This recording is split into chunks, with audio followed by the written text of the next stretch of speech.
Join us.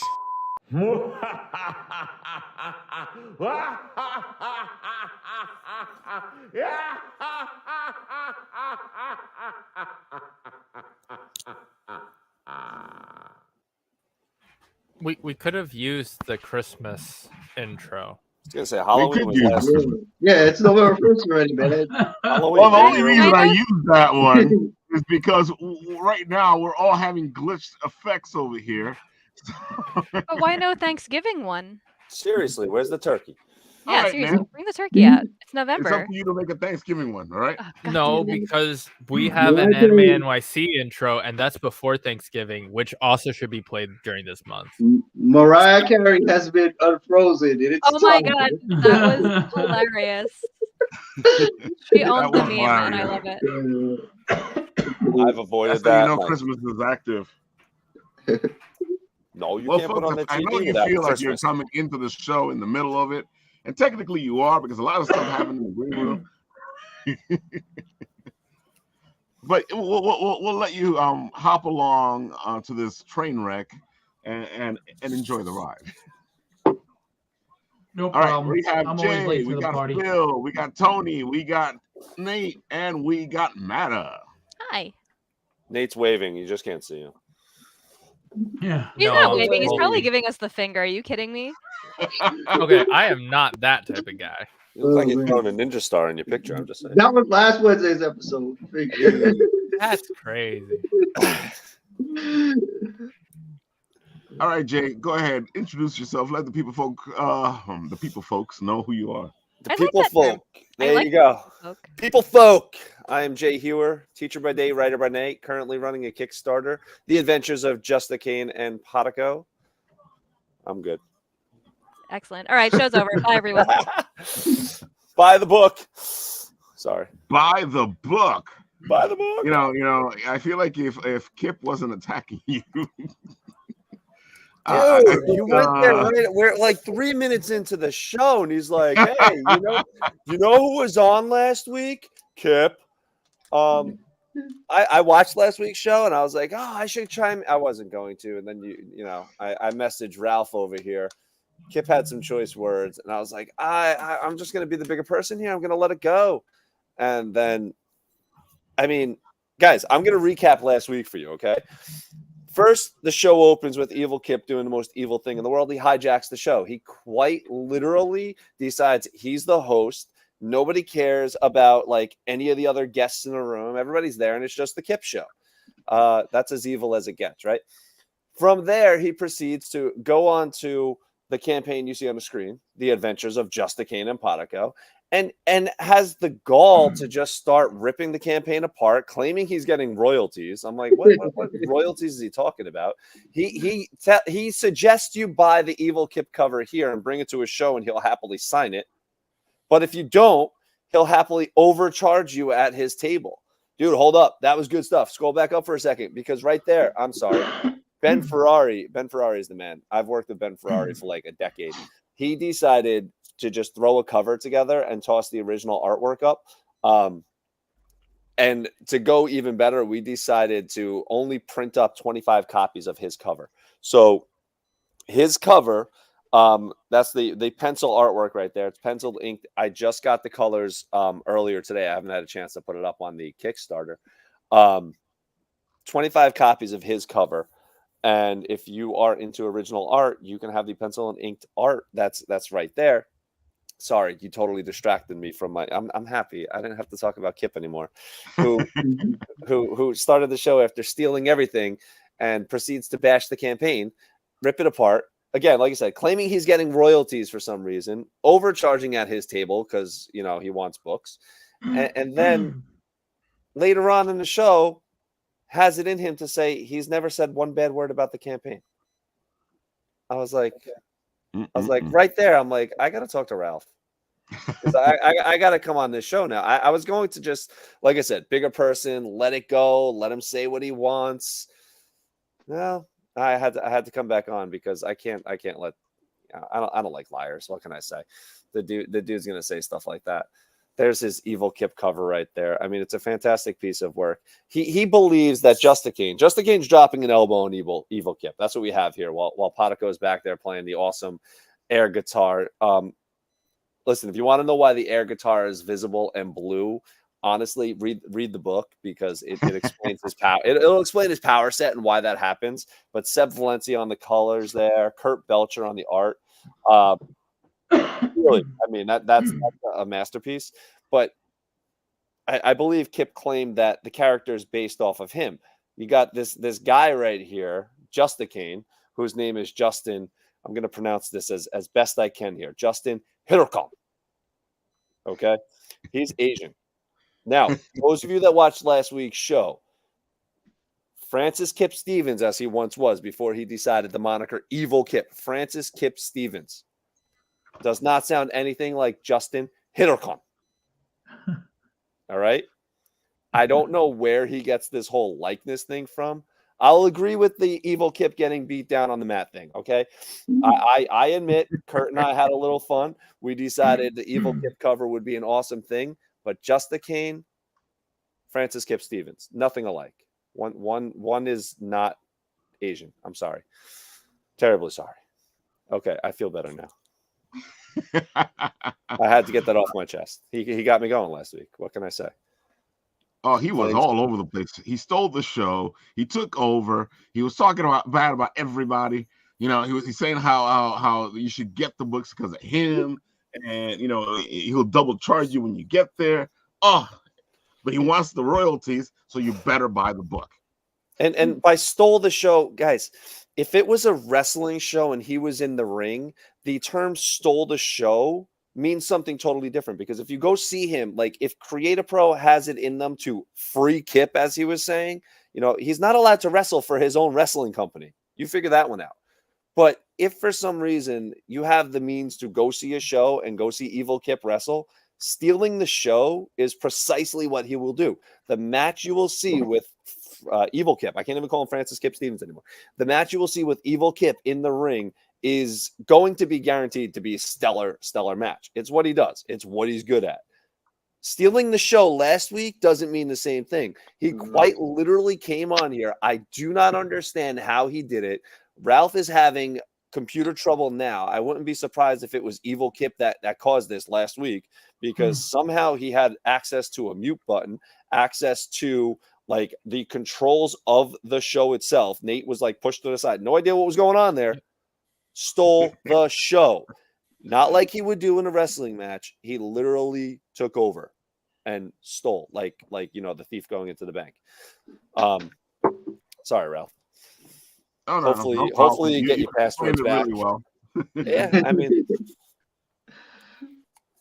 mean, that's what happens when you think it's like a good idea to do a little bit of special promotion for someone you don't really know that well, right? Like, he just let Kip have access to all this. I don't understand why Ralph thought it was a good idea. There's evil in his name. Like, why would you do this? Like, his name is literally Evil Kip. Like, yeah, I can trust this Evil Kip fella. Hey, nobody trusted anybody. I don't know how he took over the show, but he took over the show. You said you wanted a startling entrance, and then not only did we get it, he took full control. You make it sound right. Maybe that's why I've been having trouble all this time. It was his evil mechanisms that were put together so he could have the show when he wanted the show. How about that? You make it sound like it's so hard to take over the show with Ralph's computer. It's difficult. No, actually, in all honesty, to get Ralph's computer to work to take over the show, like that takes some skill. I mean, was Ralph's computer working? Behind Ralph's computer with the No, Ralph's computer almost never worked. Not that hard. That's why you should subscribe to Bit and Apple today, so that you can help fund Ralph's computer fund. If every dollar you subscribe will go straight to Ralph's new computer. Yes, we need to make this happen. Today's advertisement brought to you by the Adventures of Justicane and Potico on Kickstarter now. Oh, you're also giving us money? Yay! Oh, sure. Everyone wants royalties. You come on my show. I'll charge you. Some people do that. How is it supposed to be? Listen, I gotta go off on tangents all of a sudden. So recently, and it has nothing to do with the Kickstarter campaign, but all of a sudden I hear a rumbling going on that, you know, if you somebody is offering to review your books, and somebody's offering to and they're charging you money for this. Is this standard? Is that a normal? No, that is not standard. That is in fact standard. unethical and terrible to do. That's unethical, For a book review, never heard of it. For a book review, you know, a write up, it may be on their blog or, you know, whatever. I mean, that sounds like payola. Yeah, I'm just sitting there scratching my head. I'm like, I've never heard of that before. But then again, you know, I'm not cranking out like 3 books a month, so maybe I'm missing something. No, you're not missing anything. I don't even run campaigns. Sometimes people getting free people copies. talking to me about the fact that I can help your campaign. I'm like, I don't have any campaigns, you know, and they keep reaching out to me, and I'm like, look, dude. And then when you explain to them that you don't have any campaigns, they keep talking to you, and I'm like, oh, you're a bot. And they go, yeah, first of all, it's a bot, and second of all, if you put anything about crowdfunding in your social media, they'll just like flies, they'll swarm in and be like, I see you need more traffic on your campaign. I can help. Oh my God. I had one say yesterday, would you like to get backers on your campaign? So I just responded, no, I just do this for fun. Aw. I can't stand these things. Jesus. You know, it would Every be fun. time. It would be fun if there was like an actual human being like behind the thing to mess with, Right. but it's really all just bots. Like it's like robocalls. Like I used to love to mess with telemarketers and just say like batshit crazy things to them, and it's like you can't do that to a robot now. Like times have changed. No, but the funny part is when they give a robo response to that totally is irrelevant to what you had said. It's absolutely like unhinged. It's humorous. So says the voice from hell. You gotta love this. Jay, you brought up a good point. I've been wanting to discuss this for a while because, you know, it bugs me out because I share everybody's campaign. So every time I share somebody's campaign, all of a sudden here comes the bot. Hey, we can help you with that. I'm like, you want to share it too? Sure, go ahead. Are you the true person behind this campaign? Because I can help you get 50,000 people to back your campaign. Hey, Ryan. Hey, Ryan. Hey, Ryan. Sorry, I can't say that without thinking of Goonies. So. All right, Phil, your turn. Tell the people who you are and what you do. Wait, he needs to pay us first. Publisher by night. What did he say? Pay me money. You need to pay us first. Give that man his money. The super chat. The super chat. Exactly. So I run Philbo Publishing. I've got, I don't know, I think 7 or 8 titles out right now, and I have a lot more coming this year. And right now we're on Diary of Dread. Hey, Victor. And Diary of Dread is basically a horror, I call it a magazine because it's 156 pages, 5 full-length stories, 1 10-page preview by Marvel writer Charles Santino. It's horror in the vein of the old EC comics or even Creepshow, Tales from the Crypt, Vault of Horror, stuff like that. And it's been getting great reviews by true horror fans because I like to go to people who won't placate. I want them to let me know if I suck. So, anyway, we've got covers by Ben Templesmith from 30 Days of Night, Tom Mandrake from Batman, Spectre, Martian Manhunter, Alex Sarabia, who is working on the comic adaptation of New York Ripper right now, which is a 70s horror film, and Kevin Stewart did a cover, and I'm excited. It's my first venture into horror writing. There's some reviews out there saying it's actually my best writing so far. That's for you to decide. And I really recommend you pick it up. We have a black and white version and a color version. I know some horror fans, they love black and white. It's, the traditional, but some people, they really want to see that color.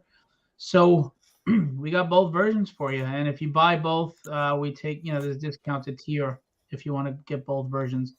We're going to be adding metal covers next week, and the original Tom Mandrake cover art is available on the campaign.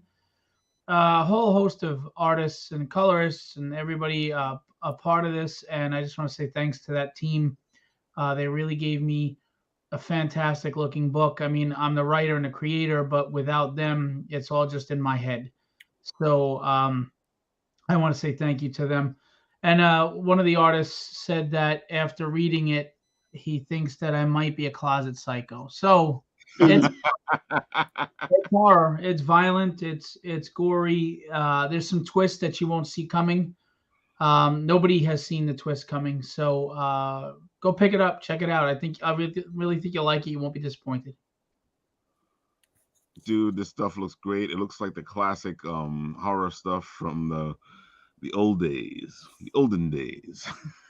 I'm telling you, it has twists. Every story has a twist that'll just smack you right in the face. You don't even see it coming. So I'm proud of that. And it looks great. The art looks fantastic. The covers, of course, like I said, they look classic. Yeah, we went with the old EC Comics kind of cover trade dress. We wanted to pay an homage to them. And then we got our two little mascots, like instead of the Crypt Keeper, we've got Levi and Lilith, the evil little twins, psycho kids. I think children are far scarier than the Crypt Keeper anyway. I agree. Yeah, I agree. And I have The them. concept of children is scarier than. Oh God, horrifying! Absolutely. In this economy, no, thank you. Exactly. Well, Not Jay, just economy, Jay is this- always very kind when I'm at conventions that Jay is at. He entertains my daughters. They go over and they talk to him all day. We have fun. We enjoy it.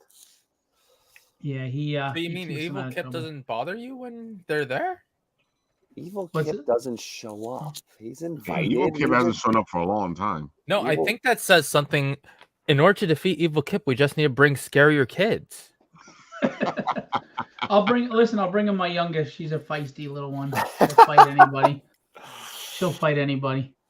There this you is go, Jay. cute. You have the solution. Well, I mean, Evil Kip versus a kid. I could see it happening. She can do an elbow off the top rope. I think she might be pretty good at that, actually. Didn't Evil Kip say that he would put sixth graders in their place? I think he did. Yeah, I Well, remember that. She's fourth grade. My oldest is sixth grade, so we might have to start with the older one. Wait, but they're scarier the younger they are. So I think Oh. Yeah, fourth they're graders- even more ruthless. Yeah. My Over little there. one. My little one. See, She you was have getting in first-hand ring. experience. I think we have something going on here. Mm. Kip versus Kaylee. That's her name. So Kip and Kaylee. Oh, that works. I don't know. If I she's like truly evil, they might team up though. So watch out. Yeah, right. Oh, no. Seriously, Thank I you, respect Ryan. It's the very man kind of you to for say. how hard he works and how much he loves what he does. Listen, you got to read that in the radio voice. Come on. Oh, hold on. Seriously, I respect and admire Phil for how hard he works and how much he loves what he does. There we go. When he speaks in that voice, I'm waiting for the Barry White song to come on and the fireplace and the Fireplace. Yes. And the bearskin rug. yeah. Exactly. Come on, baby. Light the fire. I don't know. When I hear him do it, I'm just expecting like the Christmas music to start playing. Like, this is your cup of 78,900 FM. Now for the new singles. It's time for holiday Oh music. no. Are we going to break into a Colt 45 commercial? Yeah, right. There we go. Everybody knows Colt 45 is the drink. It's so cool. Yeah, but you'll never be as cool as Lando. No way, man. I'm not even gonna try. Dude, I love his commercials. I still remember the Colt 45 Yep. commercial. Oh my That's god. right. He did a great job. Hey, Glenn. Let's see. What's up, Glenn? Hey, So Glenn. let me ask you this, guys. I know that lately the Kickstarters have they kind of drudge along. It's been getting difficult enough just to fund your books. You think is it just an oversaturation of the Kickstarter market, or is it something else? I'll let Jay Either go one of you. first. It's all, you know what? I think about this a lot because I look at my campaign. My campaign isn't exactly making like 18 figures or anything crazy like that, and that's fine. I approach Kickstarter in a very simple way. It just gives an avenue for my book. If you want the book, it's there. The goal is not super high, so it's I want to make sure we fund and make sure that whoever wants that get a couple of dollars in my pocket to offset whatever costs we have. But it's also about knowing your audience. And when you look at the popular books on Kickstarter, they have a lot in common with certain things. You know, you have, I wasn't going to say that out loud. You got kids in the house. You know, wait, let me be politically correct. There are not safe for work books that do extremely well. And sometimes you have to question, you know, the quality of the story, the inside, you know, are people even reading that? People buy covers. People love covers. So that's one part of it. Another part is, you know, books that are child friendly might not necessarily do well on Kickstarter because children are not, they don't have credit cards. So that's true. Children buying on Kickstarter might not exactly be the best avenue to go for a you know, a children's book on Kickstarter might not be wise. This is a hybrid. This is, you know, Justicane and Potico is definitely an all ages book. Yes, it has the wrestling audience. So if wrestling, you know, that's the crossover. It has the Bill and Ted humor. So if you like comedy, but again, knowing your audience and knowing what to expect is key. You know, I believe there's a couple of really big name comic creators who just launched Kickstarters. You know, Brian Polito, for example, he does gangbusters on these things. Sean Gordon Murphy I think he just wrapped up his Zorro book. I mean, you're competing with named independent, you know, named artists, named creators. Jimmy Palmiotti's another one. He's got a great book going. Justin Gray just launched another one. These guys have done this for a long time in the industry for the big two, you know, for Image, for DC, for Marvel. And now they're branching out on their own. And the reasons that they're choosing to do that are theirs. I don't know enough about, you know, what their purpose is and why they decided to veer away from, say, DC and Marvel. Money. I've heard rumors, but good on them. They have their following, they have their fan base. So knowing your audience loves your art, your audience loves, you know, the books you've put out. They're happy to support you independently. You make $500,000. You know, that's excellent. So I think that's one of the big things. Is it an oversaturation? It very well could be. You know, but you go into a Barnes and Noble if you can find one. There's an oversaturation of books there as well. So it's like, how do you find that book that you're looking for that's going to connect with you? Phil, your book looks fantastic. You tackled the horror avenue of comics. You have blood, guts, and gore, right?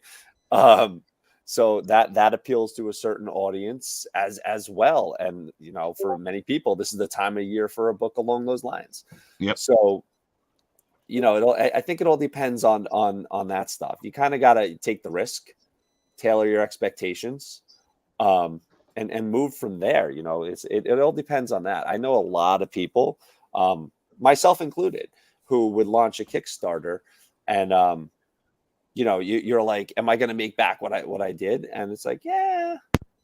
Oh, you Cthulhu. know, I made a deal with the devil and it still didn't work. And I'm like, I'm just shit out of luck now. Listen, a good buddy of mine, Phil knows him, Ralph knows him, you know, Pat Shand. Hi, Pat. How are you? He has this great book, Cthulhu. You know, it's a Cthulhu book, and it's all about selling your soul to Cthulhu for a Kickstarter. It's fantastic. It's got dark humor in it. And that's, you know, I messaged him the other day. I'm like, man, I should have paid him. I should have sacrificed. I didn't make it. And then there's always, you know, through Pilot Studios a couple of years back, we launched Always Punch Nazis, and that caught the attention of a certain comic group that that really garnered some interest in that book. In a way, it's like, you know, they say any press is good press. Well, this group started attacking Kickstarter and started attacking us and started based on a title, mind you. Believe that. Always Punch Nazis. That is wild. Based on a title, they started attacking, and it drew so much attention to it that by the time they figured out they were making us money, they finally stopped attacking the book. But But that's being put together right now, actually, as an upcoming hardcover anthology where we're collecting all 3 volumes into a nice, handy-dandy hardcover book. Nice. It's always that way. Like people that are offended at something, they bring share awareness it more. They make more money. So Well, it's like Howard Stern said. It's best to stay quiet. Like let it go. But, well, it's like in Howard Stern, Private Parts. They go, the average person who likes you listens for an hour, and the average person who hates you listens for 2 hours. And he's like, well, why? That makes no sense. They go, because they want to hear what you have to say next. When you're perpetually offended by everything, you want to find things to offend you. So you're going to listen longer. You're going to pay attention more, and that controversy, unfortunately, brings attention to that person. I mean, it's good for the person, but it's unfortunate that that's how they have to get the attention instead of the merits of a good product. But that's human race. And I think besides being oversaturated on Kickstarter, which is true, I think Jay had touched on it. It's a collector's thing now. Readers aren't necessarily going to Kickstarter. They're going to a comic shop for a $5 comic, not Kickstarter for a $15 to $20 comic. And what you're getting is the collectors, and that's why the booby books do really well, because they're collectors. Now, like Jay said, I don't really know if anybody's reading them, and if they do, it's probably only once, because then the pages are stuck together and you can't open the book again. But so I think that's part of it. It's a collector thing. And as far as like the big names, people don't seem to remember these big names went through distribution. They were Marvel, they were DC, or even if, Chaos Comics at the time, he was in distribution. And then they came over to crowdfunding and they brought that fan base they got from distribution to there. So that's different than what we're doing. We're trying to start out here. And lastly, I would say the big names right now, they're still doing like mega numbers, but they're still only half of what they usually do. So what do? They've doubled up on their campaigns. Once one ends, the other one is beginning. And that is basically forcing people to make a decision on Kickstarter. Do I want to get Jay's book because I really think it looks cool and I like wrestling and the humor's awesome? But man, Polito's got another book and I love Lady Death and she's more popular and I love the metal covers and I love the foils and I love everything. And I can only afford one right now. Brian Polito is probably going to win out over guys like me or Jay, and that's nothing against Jay's quality, of course, but it's just people go with familiarity, and what's famous and what's popular. So I think that's part of it as well. And Kickstarter is being used as a distribution hub and an online shop, and that's not really what it was meant for. No, it's changed. It's now being it's now being used as distribution, direct market distribution to your fan base, and I don't think that's a bad thing. But Kickstarter hasn't helped change the model. For example, their algorithms suck. If you're not making a ton of money, they don't want to invest the time in bumping you up an algorithm because they don't care about 11% of a $3,000 campaign. They want 11% of a $500,000 campaign. So the guys who don't need the advertising are the ones they're bumping up in the algorithm. And the guys like us that would love to have it are buried. And I think that's part of it too. I agree. I mean, you're not wrong. I mean, I always use myself as a gauge because when I build something, I'm like, what would I do? If I'm sharing links, how often do I scroll by somebody's links when I don't know who they are? And that's on just social media. And even right now, there's some good friends out there who have books out that I'm like, I just can't support this one right now because, a hardcover collection, as amazing as it is, $50 isn't bad. I just don't have it. I don't have the $50 to spend because 5 or 6 of my friends, and I'm talking like good friends that I talk to on a regular basis, are all running campaigns at the same time. That is my struggle right now. Like there's so many people have launched so many cool projects in October and November. Like I think between September through November, I probably backed like 15 or 16 campaigns, but like, dude, I don't got a lot of money. So I just have to put like, $5 here for digital, $5 there for digital, or if it's like, a catch up tier or whatever, like $12, and like that shit adds up, dude. And it's tough because with us, our print costs are high because we're not doing thousands of a print run. So we have to charge extra more for the book to cover the 11% Kickstarter fee, the printing costs, the shipping is part of that. So for the $15 to get my book on Kickstarter, a reader can go get 3 books for $5 each at a local comic shop, and of books that they know the characters that they like. So we're also fighting that. That is, and that's the grind right there. It's building your campaign. You know, our buddy over there said, you know, Polito spent 30 years building his name, and he's right. You know, we're all doing that. Jimmy Palmiotti. I mean, you go back into the late 90s, and you're talking about, you know, was it Marvel Max and everything there. These guys have been at this a very long time, and you're competing with a loyal fan base. And like you said, Phil, prices that can at times be cheaper because they have such a high print count, printing count. And you know, our margins just are what they are. You know, you have to do what it is to get the books out there. And sometimes there's also a perceived value in a Lady Death limited to 25 with Adam Hughes on the cover. Yeah, you know, definitely. I mean, there's a value there. So collectability, like you said before, is huge. I will pretend to know what you guys are talking about. Collecting, that sounds like something people with money do. Oh no, not the collecting. I just have no idea what these names and characters are. It always bugs me out when Nat's like, I don't know what you're talking about. Oh man, now I know. I've been lost for so long. Like, I actually need to, like, where are we right now? So this explains why Evil Kip was able to take over so easily last week. He's like, look over there, Nate, sugar cookies. Where? And next thing you know, the whole show is over.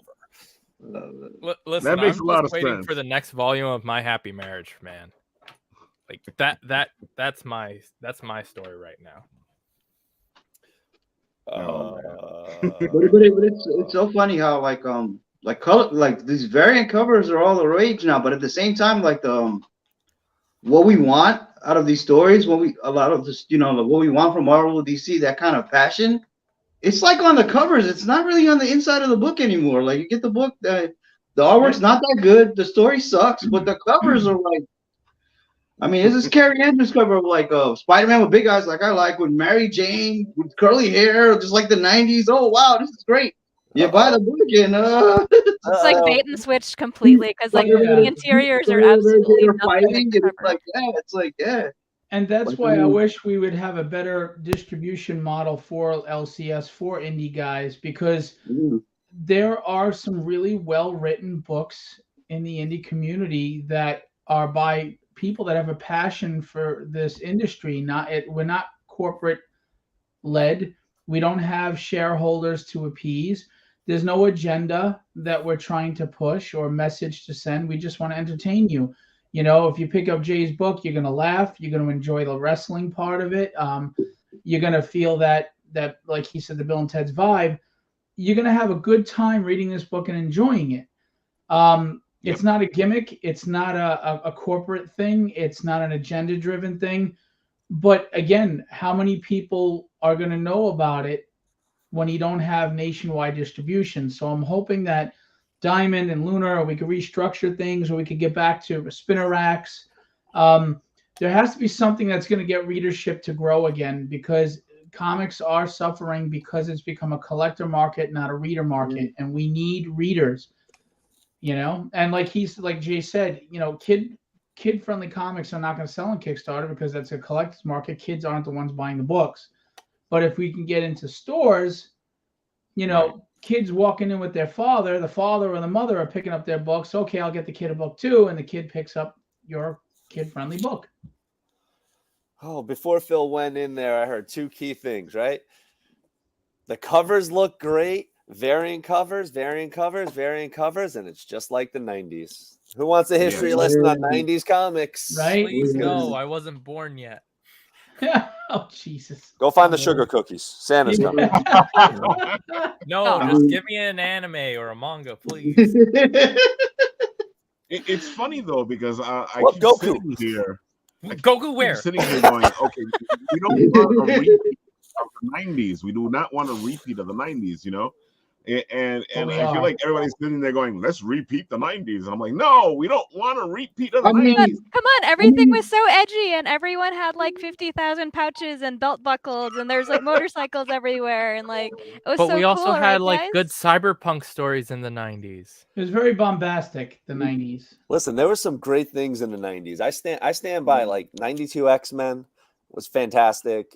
You Yeah. had Batman Nightfall, Night's End. Yeah. That whole run was brilliant. The Death of Superman was well done. Yes. I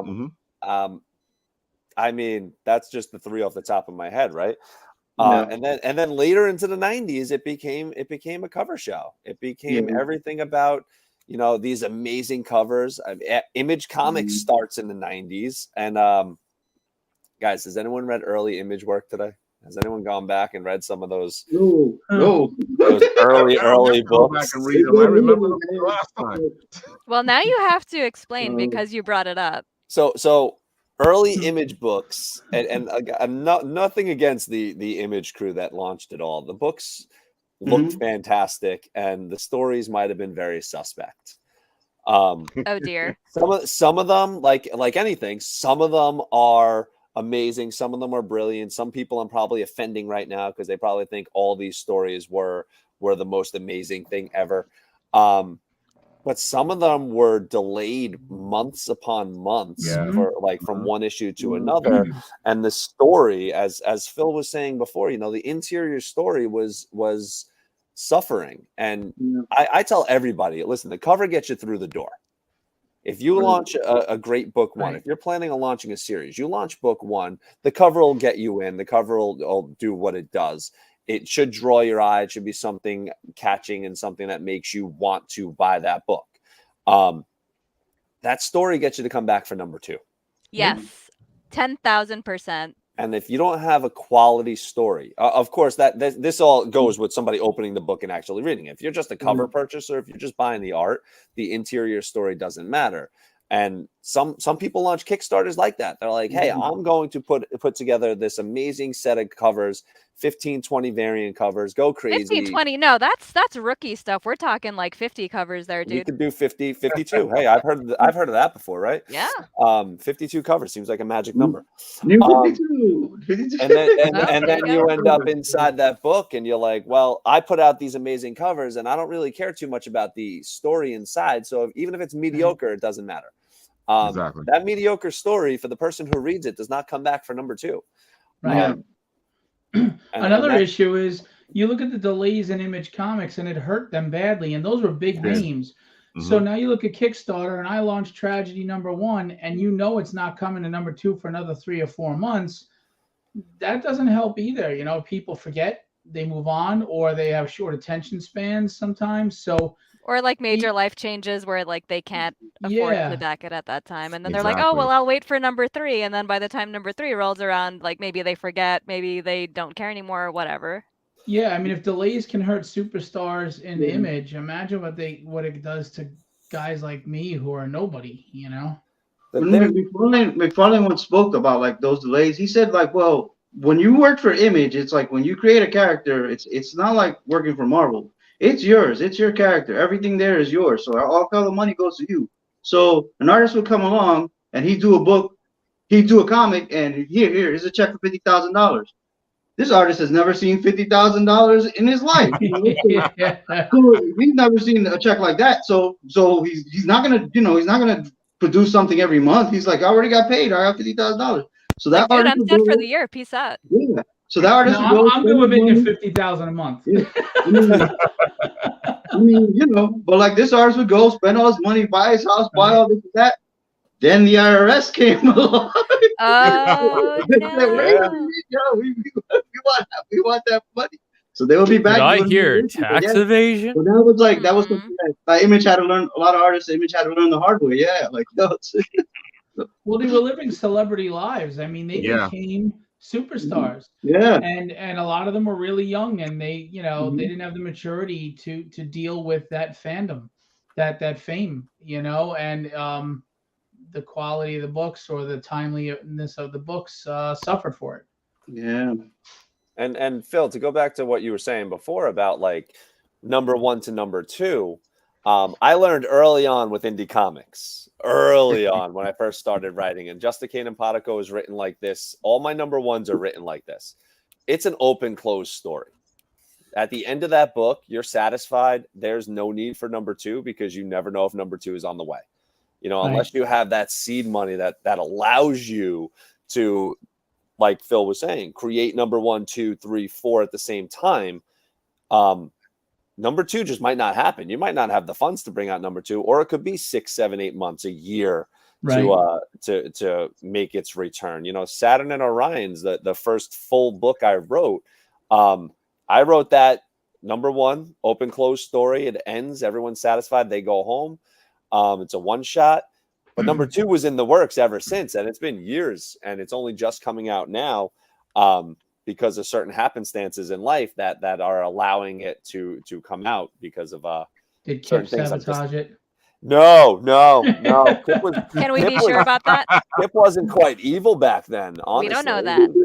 Well, He according to probably the had it in lore, him all along. He wasn't evil. he Kip. may have. Yeah, but origin story. He used to be good, and then this happened. Yeah, and then Jay almost broke his rib, is what I was hearing. You know, it was funny when you guys said rib to him. He didn't know what you were talking about. He's like, rib? What kind of rib?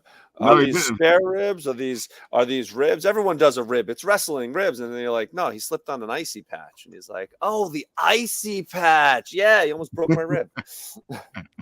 That was the origin story. That's funny. That's how he became evil, right? It's funny that you say that, Jay, because our pal Ben Goldsmith recently, like, he did his number 2 for second place, and it didn't go anywhere. It kind of like just and he was saying like really early on, I think this book is going to be the first book that I don't fund. Oh, no. And this was like with, like half. This was like half the campaign. Yeah. And he got stuck at 1642. And he was only trying to reach 3,500, and it just stayed there. It didn't move. It didn't go anywhere. I saw it go backwards one day. It was at like 27, and then it went down to 25, and I was like, "Oof! Oh my god!" Yeah, people one of understand how those. heartbreaking that is. That is Mhm. heartbreaking to pour your heart into this story and want to get it out there and for this to happen. I feel for indie people because Kickstarters are an emotional roller coaster. I mean, you Yeah. go up and down. You feel It's good one minute, you psychological feel like abuse. a failure. That's what it is. Yeah, you feel like a Yeah. failure. You feel like a success. You feel like a failure again. You get frustrated. You look at, and I'm sorry, I'm just gonna say it. You look at booby books that have no substance, making 40,000. You're like, for crying out loud! No, I You're don't. like, I'm begrudge- doing the wrong thing with my comics. Yeah, I don't begrudge anybody's success. If you know you found your demographic and they want to buy the book, and I'm not knocking them for making 40 grand. Good for them. But I'd like to be able to do that too. Yeah. But with You know? like better Exactly. content. Yeah. So it really is. It's very hard. He said knock. Phil, you sound like a writer right there. Every roller coaster up and down, and then you launch the book because it's like Yeah. when you're sitting there cracking a story and you're breaking it down, and like I teach 6th graders, right? So I'll sit there and explain to them the hardest thing a writer has to do is stare at a blank screen. Just that screen of white with nothing there is the Right. most intimidating thing ever. You could write 3 words on that screen and it's less intimidating. Absolutely. Could I maybe add what is now probably a more important, harder thing? Promoting their own book when it's out. Oof. That's Oh yeah. Yeah. So hard. I'm gonna just come out and say Horrible. that happens way too often. Yeah. Yep. You cannot depend on anybody else to love your book as much as you love your book. Nope. Exactly. Absolutely. And that goes for, I don't care what company you work for. I don't care. I don't care who you are. If you're working at Marvel, if you're working at Image, I'll go with New York Comic Con this year. New York Comic Con was an interesting place to be. Definitely. Indeed, it was. Yeah. But you go around and you see people in different locations. And one of the people I've known for a long time, just in passing and constant seeing at these shows, is Kyle Higgins. Kyle worked at DC. He did Boom Studios. He did Mighty Morphin Power Rangers. He had great runs on these books. Then he kind of veered away from comics for a little while, and he came back with Radiant Black. If you haven't seen Radiant Black, I highly recommend check it out. Pick up Justicane and Potico. Find Phil. I don't care what Phil has launched, and then buy Radiant Black. So there you go. That's the order of things. Okay, go that route. But third on the list, get Radiant Black, because Kyle pushes this book like it's nobody else's business but his, and that's what it is. He had a corner booth at New York Comic Con this year. He had cardboard standees. He had a display that could have easily been an artist alley, but he rolled the dice. And he believes in his product more than anybody else out there. And he's making sure everybody that can hear about it hears about it from him. And then anybody else that wants to talk about it, like I'm doing right here. So again, find Justicane and Potico. Find Phil. Phil, guarantee you has something coming. And if you miss this one, he'll have something coming in like 3 months down the line. And then go find Radiant Black and check it out. Because that's the reality right there. You love your books. If you want somebody else to like your books, you got to talk about your books. And I apologize to anybody who has been on my social media in the past 3 weeks, maybe even a month and a half, because that's all you're going to see. My kids have no longer been popping up on my social media. Sorry. Well, you bring up another good point. Everybody will create a buzz and talk about the She-Hulk streaming show or Marvel and DC. You'll even get the comic book, news sites. They talk about the big companies. But no one's creating a buzz about us other than us. Right. I have a lot of loyal people that love my writing, and they collect my books, and I'm very grateful to them. And this is not like a complaint, just a factual statement. But they're not going out there and creating a buzz going, oh my God, have you guys read the latest Tragedy or Diary of Dread or have whatever, and creating like an interest and a buzz like they would about the latest TV show on Netflix. So that's another component that's missing. And to Jay's point, that's what we have to do. And, some people don't understand. It's not narcissism that every post every day I'm making is about my book. It's survival. It's trying to, books cost money, and we're hiring people, and to hire these people, you have to pay them a fair wage. You have to, shares, likes, are gratefully appreciated, but it does come to a point where we need financial backing. There has to be revenue in this industry so we can build capital and put it back into the business. And that's just the sad truth. It's a money world. And if I could give you my books for free, I would, but they cost money and I don't have that money. So we need that support. We need that backing. And I know you do, Carlos, and I appreciate you very much. And you put out some great books too. But what I mean is there's no conversation started. Aaron, you don't do crap for me. Go to hell. But, wait, we have somebody from hell here with us. Aaron, voice? Nice no, I don't want him. I tried. All right. Yeah. So I come from a webcomics background. I started doing webcomics like a decade ago, at least. And it's you would see a lot of webcomics pop up and then they'd kind of fade off into existence because the creator couldn't keep it going. But the thing that always pissed me off was once, someone stopped doing a webcomic, suddenly you would see people on social media going oh man, I really miss that webcomic. Right. I wonder what happened to it. And I'm like, bro, did you put $1 in their Patreon? Did you buy their books when it came out? You did absolutely nothing to support this creator. And then you wonder why they couldn't afford to continue. Right. Okay, well, they had to go and work at Walmart instead. And that's draining. You can't make comics after that. Listen, it's the old Toys R Us analogy. Oh my goodness, how could Toys R Us go out of business? I can't believe this store I've known forever is out of business. I can't believe it. That's the worst thing ever. When's the last time you shopped there? I haven't been there in 20 years. Exactly. Yeah, exactly. So it's true. Well, I think there's this weird thought that money just appears out of nowhere, right? I mean, oh wow, they made books, they just magically appear. No, I got to pay artists, editors, trade dressers and logo designers and printing, and you know, it's just there's a lot. Books are expensive to make. I mean, right, Jay? I mean, yeah, we write them, but they cost. You got to pay artists, and I don't know. It's just, and They're then also marketing. expensive to ship, like deceptively expensive. International. Anytime, Oof. yeah, anytime I've set like a shipping budget on any of my Kickstarters, I'm like, okay, this should be covered, and then it's like all of a sudden it's still like way over at the end of like fulfilling everything. I'm like, what is going Pirate on Ship here? just sent me a message that USPS is raising their rates again because, of course, it's the holidays and they're going to price God gouge damn you it. for the holidays. So they're going up anywhere from 7 to 10%. No, I don't want it.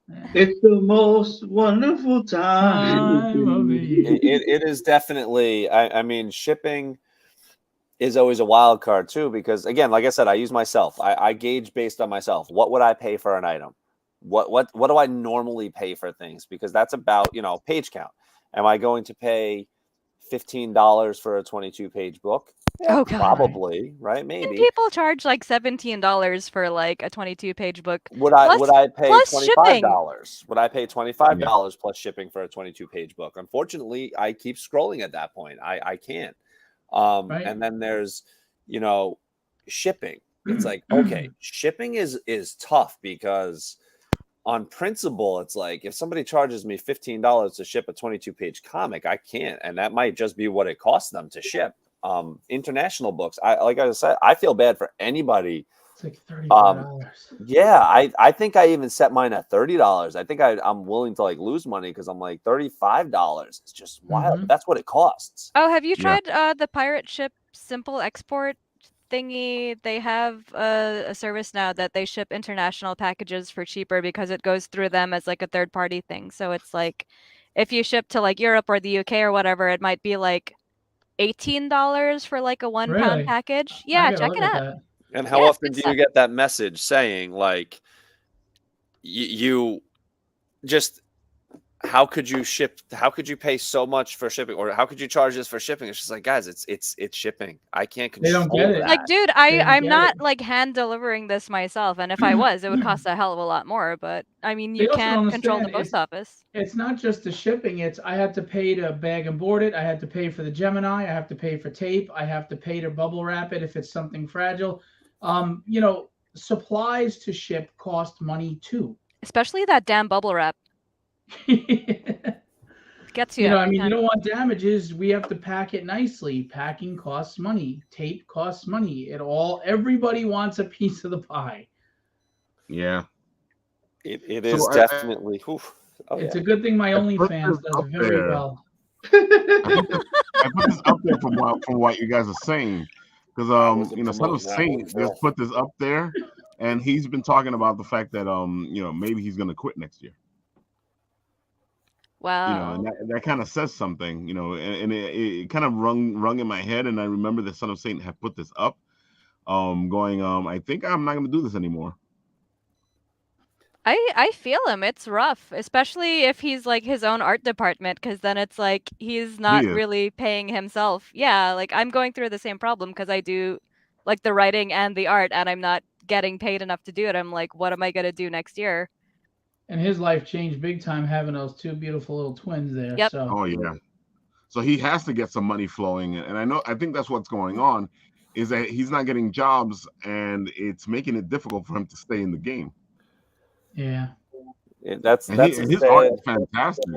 Yeah. It's sad because that's reality, right? That's just, I don't know. I think it goes through everybody's head at times too. It's like, do I want to keep doing this? Do I want to keep doing this? And then all of a sudden that itch starts, and like, yeah, like I gotta write this story. I gotta do this. Like even today, I was like, I was doing something at work, day job, and I'm like, I think I want to write a prose. I think I want to do this, and I'm like, why am I pounding my head against the desk right now thinking of this? But the itch gets there, and all of a sudden you find yourself at a computer typing, and you're like, all right, I'm doing this.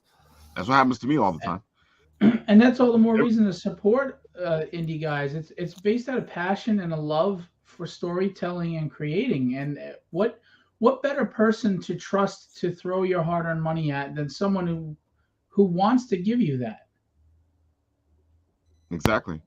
Carlos Rafael here says we have to uplift each other as a community, not just in shares and comments, but financially. Connecting publishing communities together creates more readers, more backers, more eyes. Word. The term community, right? We're Exactly. all I don't know. It's like, you know, the rising tide lifts all ships. That's the old adage, right? That's why we just try and help each other out. That's why you hear these people who are knocking others to bring themselves up. I'm like, sorry guys, you're not bringing yourself up by bringing others down. You're actually making yourself look pretty bad. Actually, kind of making an ass out of yourself when you do Yeah. that. And at the very least, you're just not going anywhere. You're Exactly. still where you are, and now you're alienating people that might have been allies.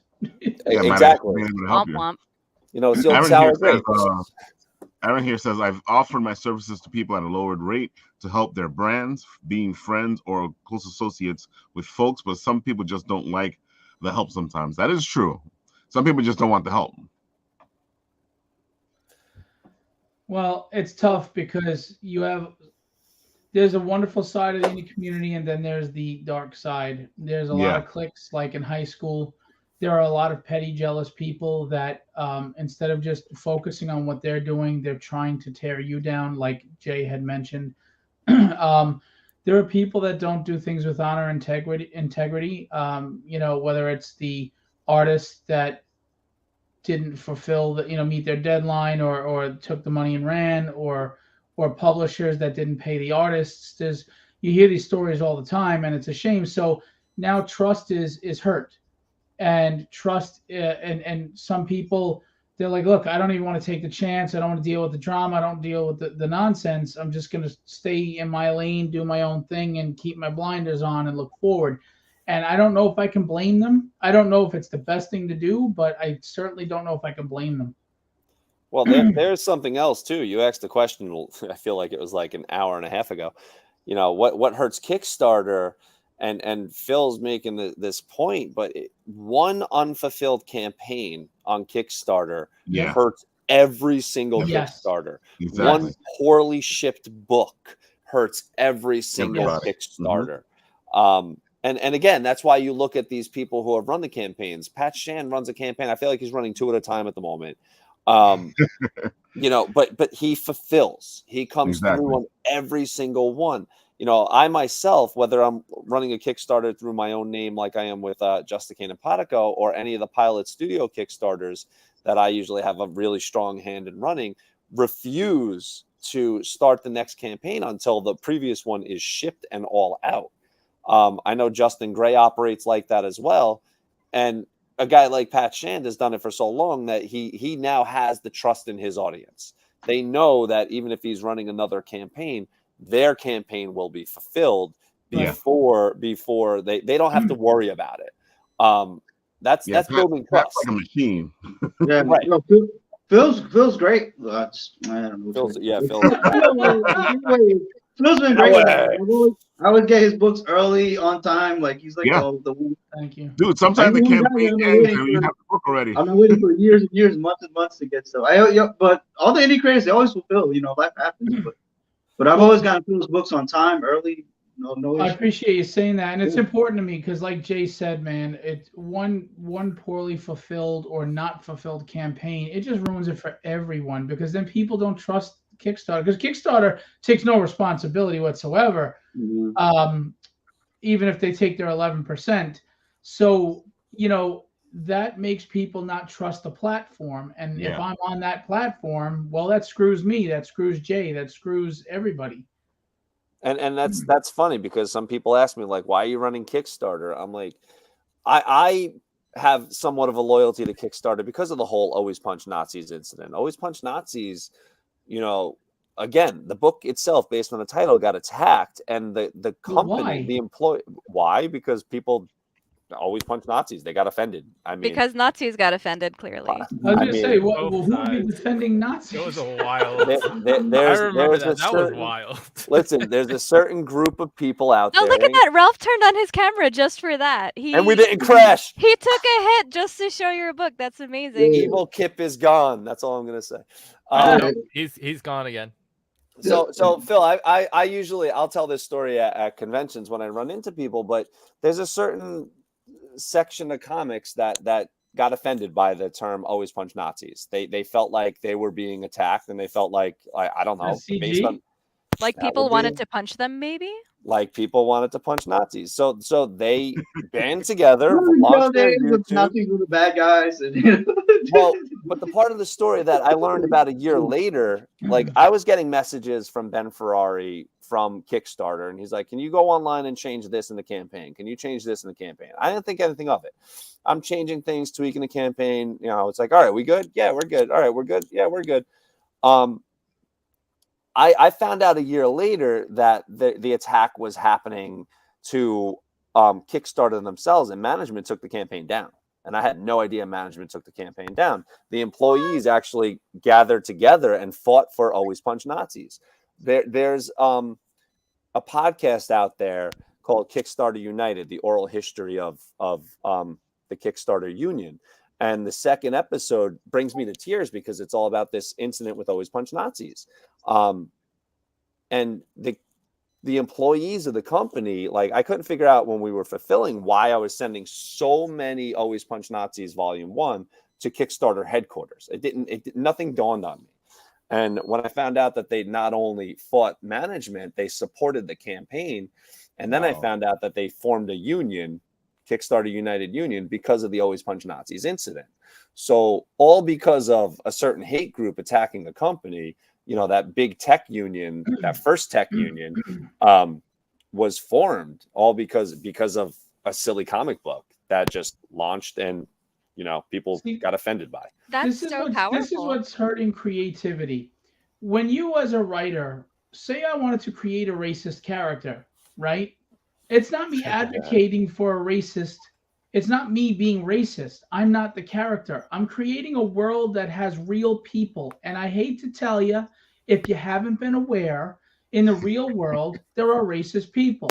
No way. Of all races, whether it's white on black, black on white, Korean, black and Korean, Jewish, whatever. So we're just creating stories and we're putting characters that exist in there to create worlds. It doesn't mean as the writer you advocate for that person's point of view. It doesn't mean that I am that character.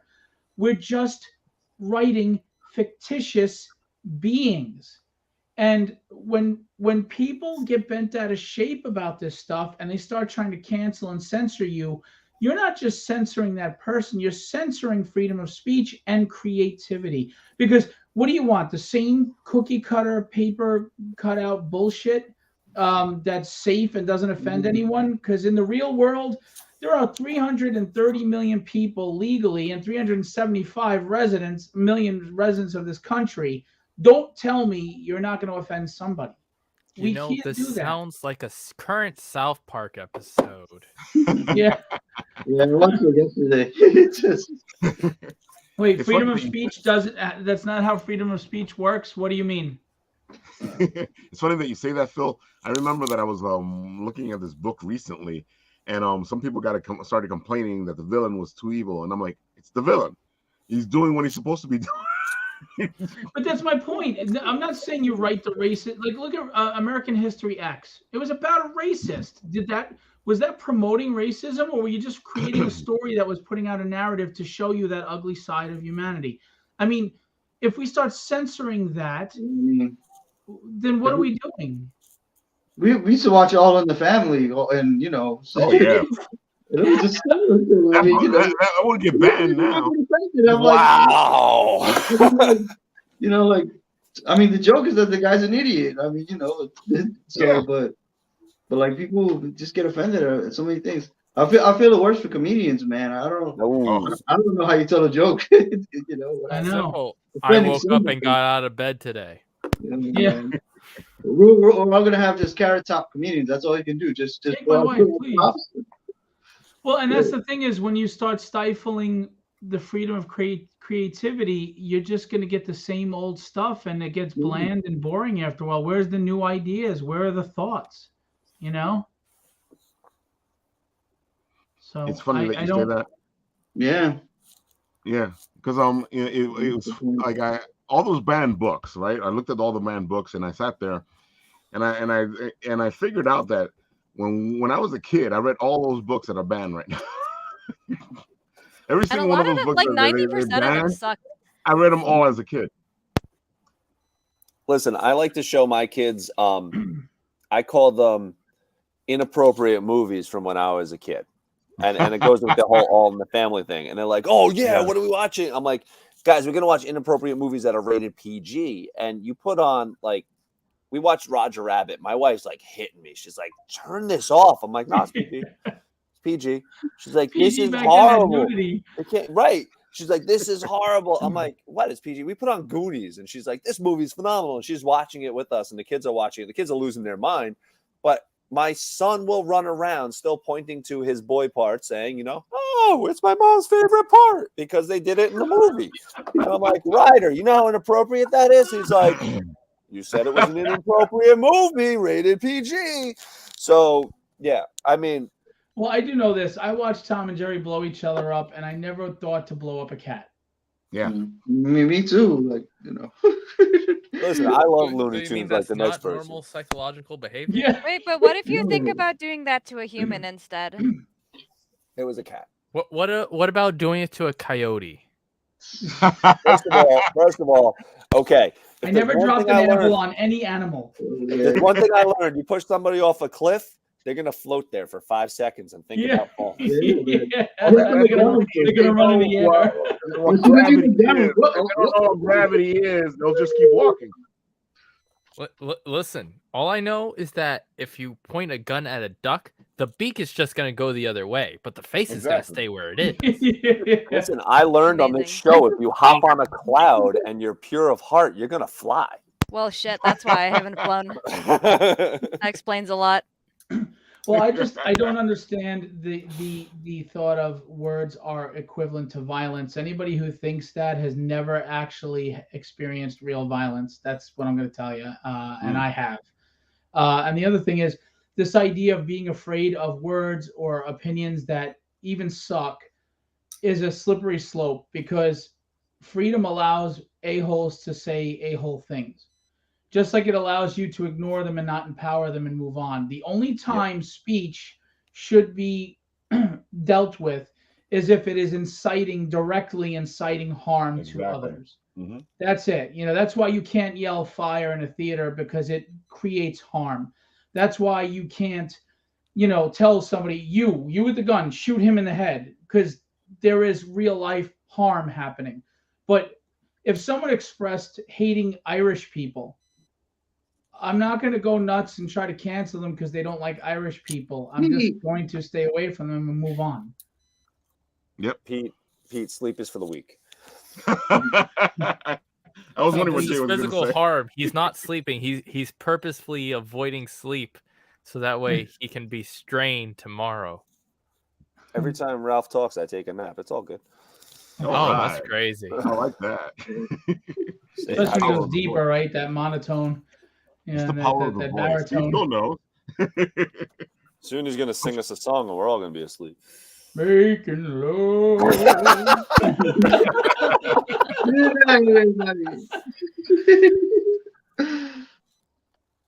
I'm making up for all the sleep that I was in when Pete was in the hospital. I hope you're feeling better, Pete. We all sleep when Raph talks. Oh, yes. The beauty of the voice. The beauty of the voice. Poor Raph, man. You got attacked the second All one. right, Ralph, come on. Let's hear your best song. Come on, let's go. I am not a time singer. I close my eyes. This voice is the voice what it is, but it is not for singing. I can tell you that. We don't know that. I don't know, man. You've never tried. Deep Yeah. baritone. Oh, I've tried. Oh, yeah. Okay, let's see. All right, Pete, you go first. I'm going to stick up the thing here on the side. Yeah, please. I can tell I'm tired. Phil, you go first. We'll put it up. Philbo Publishing's You go latest campaign is Diary of Dread. It's a horror magazine for mature audiences. As you see, it's in the vein of the old EC Comics publications like Creepshow, Vault of Horrors, Tales from the Crypt. It's got twists and turns you won't see coming. It's a 156-page magazine with 5 full stories. It's an anthology, as well as one 10-page preview story from Marvel writer Charles Santino. It's got an amazing art team, color team. There's a black and white version, a color version. We have Tom Mandrake cover that you see right there. He did Batman. He co-created Black Mask. He did Spectre. He did Martian Manhunter. He did Batman and Superman versus Werewolves and Vampires. We've got Ben Templesmith cover, and he did 30 Days of Night, which became a movie. We've got Alex Sarabia, who's done New York Ripper, and we've got Kevin Stewart. So we got 4 covers to choose from. We've got 156 pages of horror the way it was meant to be written. There you have it, folks. If you like horror, you should check this thing out. It is excellent. Thank you. And of course, Mr. J. All right. We have The Adventures of Justicane and Potico. It basically is the story of 2 losers who are granted godlike powers. Now they must go on an adventure to prove that they are worthy of these powers by rescuing their childhood hero from the Dungeon of Doom. It is Bill and Ted's Excellent Adventure meets old school WWF wrestling. Throw some Greek mythology on top, and that's what you got. Evil Kip, I think we've purged Ralph's computer of Evil Kip. There is a tier, and he claimed last week that he wants his royalties, which that's right, the tier, right? But he has a tier up there. He claims he's going to support it. He said if you get this tier, he will record a video message where he insults you hours upon hours. Well, it's probably like a minute, but he will insult you and send you a video of you being insulted by Evil Kip in the Evil Kip character. Now, personally, he claims he's going to fulfill it. I dare someone to back it so he can prove it because it's Evil Kip. If you back it and he does not fulfill it, I will refund your money because that's just the type of person I am. I want to see this guy come out there. I want to see this guy send a video insulting whoever it is. If it's my mom, if you're listening, I will refund your money if Francis Kip Stevens is nice to you. This is the same dude that sent you a Christmas card with Black Jesus on it, okay? Now, if you know my mom, you know exactly what kind of reaction she had when that Christmas card came into her possession. Oh, dear. It was totally classic. She just looked at him. She's like, "Oh, Francis, you're so evil." Maybe that's where it came from, right then and there. So I basically I'm putting the dare out there. If you don't want to spend the money on the Evil Kip extravaganza for him to call you up, to take that risk, the Ben Ferrari cover is top notch, limited to 25. So there you go. If you're excited about covers and you really want something that's 25 printed, nothing more ever again, that's the cover for you. I love the Evil Kip cover myself. Just the fact that Kip's laying on the mat, getting an elbow to the back by Justin Hitterpunk. Not any other Kips, any Francis's. Nope, Justin, Asian Hitterpunk. Oh, did you hear my suggestion from last week where you throw in a tier where people pay money to send Kip hateful messages? Not for nothing. I heard that, and I mean, I all you got to do is go to wherever it says comments and put a hateful message on there, no charge. Yeah, I was about to say that's like a privilege, isn't it? Yeah, hilarious. Just toss that up there. Feel free. It says comments. Click on comments. Right. Hey, Evil Kip, and whatever it is you want to say. But the Evil Kip extravaganza is the way to go. It's basically I dare him to back up his words. He claims he's going to do it. Old Kip was a man of his word. Evil Kip claims to be a man of his word, but that word tends to be on the evil side of the world. So I'll refund that money if he doesn't fulfill. That's funny. There you go, folks. That's a good reason to support, just to see what happens. Listen, I've done worse. I'm just saying. Let's see. Do you think this is actually going to happen? I don't know. It's worth some money. Let's find out. Oh, man, I've gotten into some trouble with those. All right, Nat, you ready? Welcome, everyone, to the lightning round. It's not that long of a list today, so let's get started. Tentacle Kitty got 11 hours to go. If you like tentacle kitties, if you like cats with tentacles, and if you love cottagecore or anything sort of in that realm of field, come check out Tentacle Kitty. Not only do they have this Kickstarter going on, but next week they will be at Anime NYC with their own booth. Following that, we also have Quest 1 and 2 of a D&D inspired epic fantasy Paladin versus Zombies. A Paladin goes off and fights zombies after a 200-year war. It's a pretty decent book based on a D&D campaign. Epic story, wonderful art. Check it out. Then we have Good, the Bad, and the Prehistoric. If you like Midwestern comics with a bunch of dinosaurs, pterodactyls, raptors, and everything else in between, well, this book is just for you. Come check out the Wild West with giant dinosaurs included inside of it. Following that, we got Retail Sunrise, 7 days to go. This is about a guy and his comedic stories as based on his prior engagement within the retail space. It's basically a biography with more comedy inside of it, but who doesn't love that? Then we have Astro, which I won't sit here too long before YouTube detects what even it was, but basically it's a great story with amazing artists and an amazing company right behind it. Then we have Kat Kalamia's slice of life anime action adventure. Basically, think of Totally Spies meets anime, mush it all together, and you got an amazing story followed by these wonderful ladies. And finally, Bullet Assassin, living in a fantasy world. Basically, this assassin gets sent to another world. She has an MK-47 and 30 bullets to go. She takes down a horde of goblins, and that's how the fate of her life goes. And that has been your Bullet Moment. Yay! That always amazes me. I mean, always. Of course, Coyote. look at that. Of course, I'm trying to remind you guys that Bixby Grant is still there. A beautiful looking book. Who doesn't He's like funded. a mummy detective? Yep, he is funded. I'm taking full credit for that for him being on the show on Monday. There you go. He's at 4,914. He's funded. He has 204 backers. So Sorcier, you might be right. He might reach what you said. No, I think he's probably gonna hit like 260. I said 245 before, but I'm thinking in the 260s. He still has 7 days to go. This looks fantastic. And again, I just said, who doesn't like a mummy detective? And of course, certainly do. Exactly. Of course, our friends over at Bad Ink Comics are going to come out with their Kickstarter for Interdimensional. If you love sci-fi, this is the book for you to get. This book looks amazing. I have 2 of the issues already. You guys should go check this out. Of course, what we say here all the time. Go sign up to get notified when this project comes out, because that actually helps out projects. And sometimes it even puts them on a great spot from the get-go. So go sign up to get notified. Interdimensional. You guys know what you want. The art is amazing. The stories are great. And if you like sci-fi, this is the book for you. And it comes in that nice heavy metal, big size magazine form. Who does that anymore?